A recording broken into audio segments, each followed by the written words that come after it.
Hello friend, मैं आपका मित्र उपेंद्र ठाकरे स्वागत करता हूं अपने यूट्यूब चैनल जीएस मंथन 88 पे। और आज का जो हमारा टॉपिक है वो है सार्क, SAARC, सार्क इसको हिंदी में भी कहते हैं। और इसका फुल फॉर्म होता है सार्क का south Asian association for regional corporation. ठीक, इसको दक्षेस भी कहते हैं, मतलब दक्षिण एशियाई क्षेत्रीय सहयोग संगठन, ये इसका हिंदी में नाम है।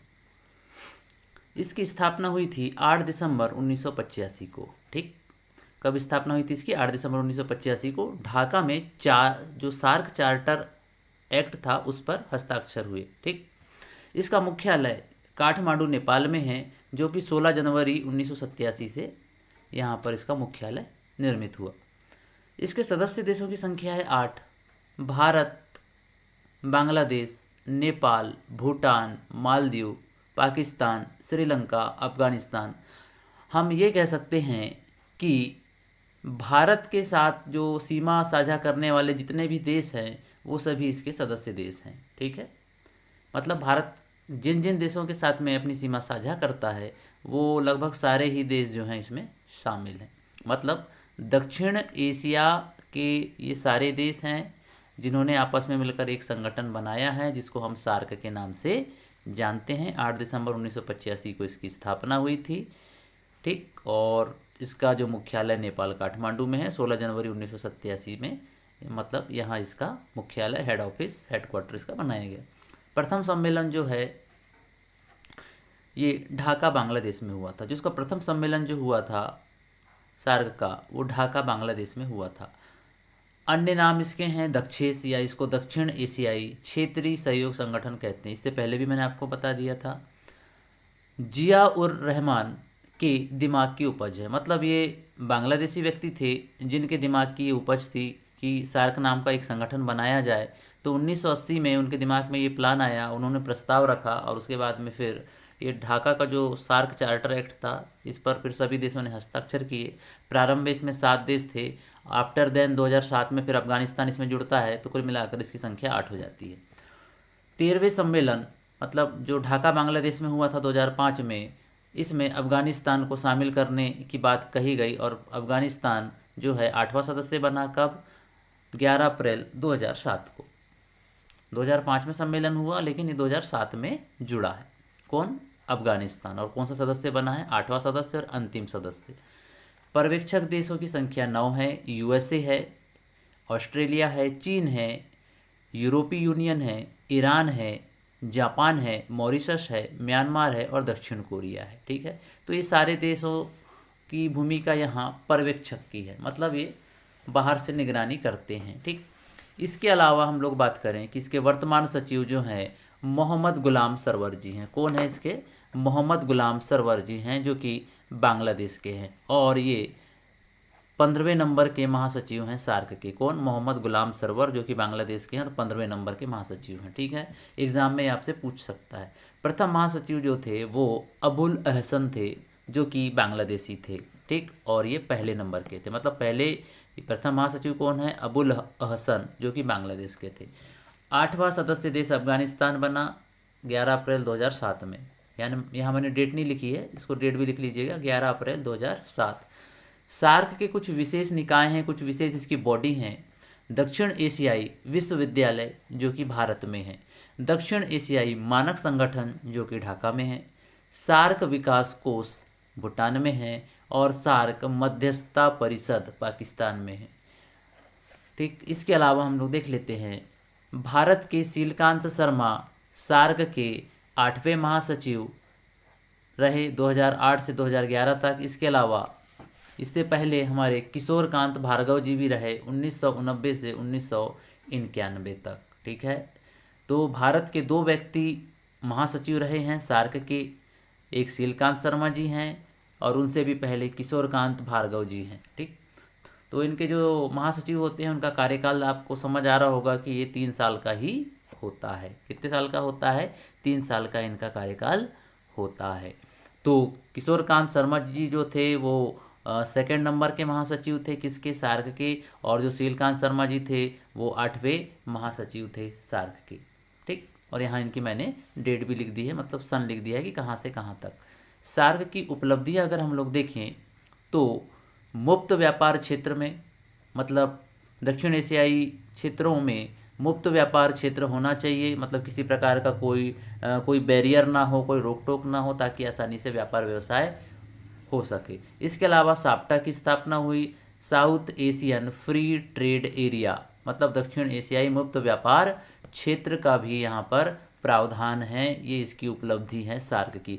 सार्क का संगठन नहीं बनता तो ये सारी चीज़ें संभव नहीं थी, ना तो मुक्त व्यापार होता, ना ही साप्टा बनता। इसके अलावा SAARC agreement trade in service, मतलब ये इसका भी निर्माण हुआ इसके तहत, और सार्क विश्वविद्यालय का भी निर्माण हुआ।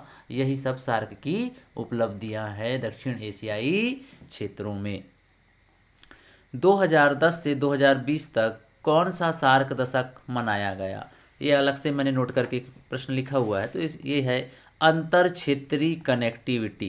ठीक है, क्या बढ़ाया जाए?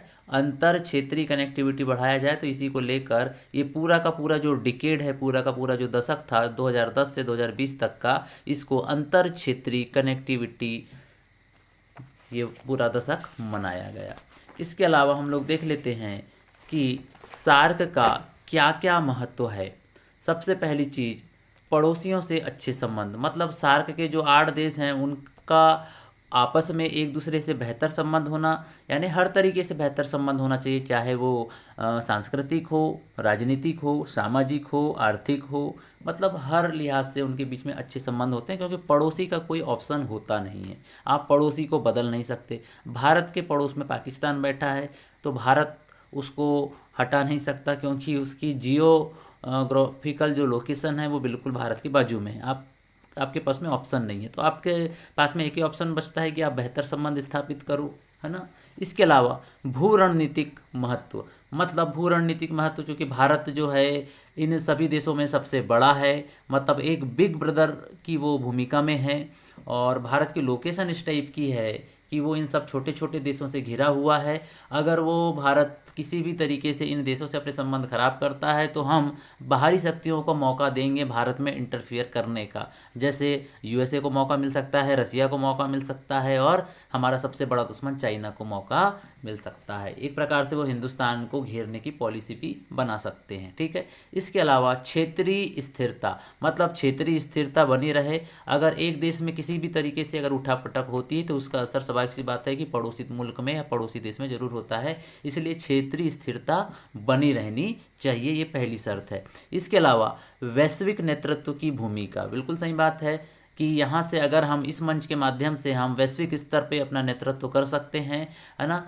हम, क्योंकि भारत एक बहुत बड़ा देश है, एक बड़ी अर्थव्यवस्था वाला देश है, अगर इसके साथ में सारे देश जुड़ जाते हैं तो भारत एक वैश्विक नेता की अपनी जो छवि रखना चाहता है वो बड़े आसानी से पूरे विश्व स्तर पे या विश्व पटल पर रख सकता है। इसके अलावा भारत की एक्ट ईस्ट पॉलिसी के लिए एक गेम चेंजर है। ठीक है, ये जो है आपका सार्क, ये भारत की जो एक्ट ईस्ट पॉलिसी के लिए भी क्या है, एक गेम चेंजर है। कैसे गेम चेंजर है भाई? ये गेम चेंजर ऐसे है कि एक्ट ईस्ट का मतलब ये होता है कि हमने पढ़े थे आसियान के जो 10 देश हैं वो भारत के पूर्व में पड़ते हैं, और वहाँ से भारत अपना व्यापार व्यवसाय अगर करना चाहता है तो भारत के जो आजू बाजू के जो देश हैं उनका सहयोग भारत को चाहिए, तभी भारत वहाँ पर आसानी से क्या कर सकता है, व्यापार कर सकता है। ठीक। इसके अलावा दक्षिण एशियाई क्षेत्रों में महाशक्तियों के प्रभाव को संतुलित करना, बिल्कुल सही बात है।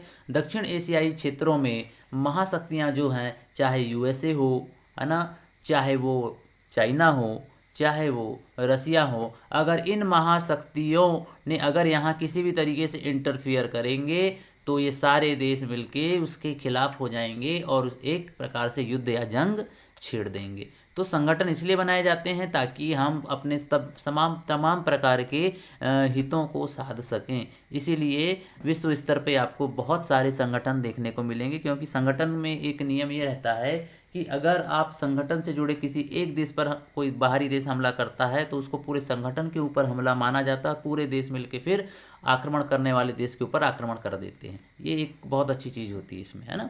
और कुल मिला के एक प्रकार का शक्ति संतुलन बनाने के लिए भी इस तरीके के संगठन बहुत आवश्यक होते हैं। तो भारत के लिए सार्क का विशेष महत्व है, चाहे आर्थिक रूप से आप देखो, सामरिक रूप से देखो, या रणनीतिक रूप से देखो, या सांस्कृतिक रूप से देखो, हर लिहाज से सार्क जो है भारत के लिए बहुत ज़्यादा महत्वपूर्ण हो जाता है। तो इस तरीके से ये आज का एक छोटा सा वीडियो था, छोटा सा प्रयास था, और आप लोगों से एक विनती है कि आप मेरे वीडियो को शुरू से लेकर अंत तक ज़रूर देखें और उसको लाइक, शेयर, सब्सक्राइब और कमेंट अवश्य करें। मिलते हैं फिर नेक्स्ट वीडियो में। जय हिंद, जय भारत।